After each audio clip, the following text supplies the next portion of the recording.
নমস্কাৰ এই মুহূৰ্তত আত্মসহায়ক গোটৰ মহিলাসকললৈ দিবলৈ ওলাইছো ডাঙৰ খবৰ। তো যিসকল আত্মসহায়ক গোটৰ মহিলাসকলে মুখ্যমন্ত্ৰী মহিলা উদ্যমিতা অভিযান আঁচনিৰ ফৰ্ম ফিলআপ কৰি জমা দিছিল সেই সকল মহিলাই ভিডিঅ'টোত ক্লিক কৰিছে যদি অনুগ্ৰহ কৰি ভিডিঅ'টো স্কিপ নকৰি প্ৰথমৰ পৰা শেষলৈ চাই থাকিব, কিয়নো এছএইচজি গোটৰ এইবোৰ মহিলাসকলে নাপাব মুখ্যমন্ত্ৰী মহিলা উদ্যমিতা অভিযান আঁচনিৰ 10,000কৈ টকা। তো কোনবোৰ মহিলাসকলে নাপাব সবিস্তাৰে জানিব বিচাৰিলে অনুগ্ৰহ কৰি ভিডিঅ'টো স্কিপ নকৰি প্ৰথমৰ পৰা শেষলৈ চাই থাকিব। লগতে মোৰ চেনেলত নতুন হ'লে প্লিজ চেনেলটো ছাবস্ক্ৰাইব কৰি মোৰ লগত থাকিব আৰু ভিডিঅ'টো শ্বেয়াৰ কৰি দিব।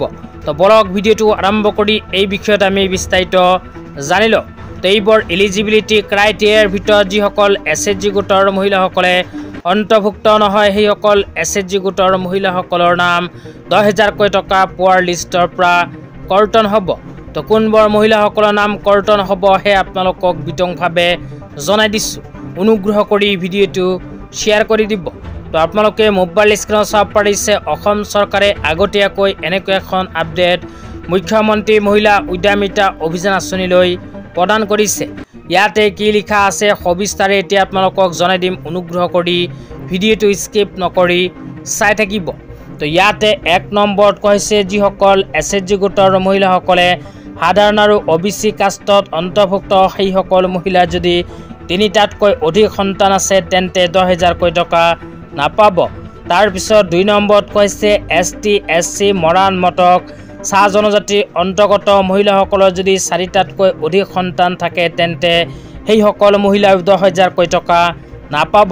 3 নম্বৰত কৈছে যিসকল এছএইচজি গোটৰ মহিলাসকলৰ স্কুললৈ যোৱা বয়সৰ কন্যা সন্তান আছে সেইসকল মহিলাই যদি নিজৰ কন্যা সন্তানজনীক স্কুলত ভৰ্তি কৰি দিয়া নাই সেই ক্ষেত্ৰতো 10,000কৈ টকা নাপাব।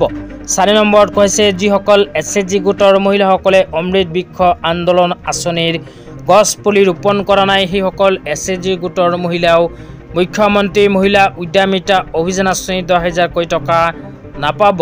তো আজি ইমানেই, ভিডিঅ'টো চাই কেনে পালে নিশ্চয় এইটো ভিডিঅ'ৰ কমেণ্ট বক্সত কমেণ্ট কৰি জনাই দিব।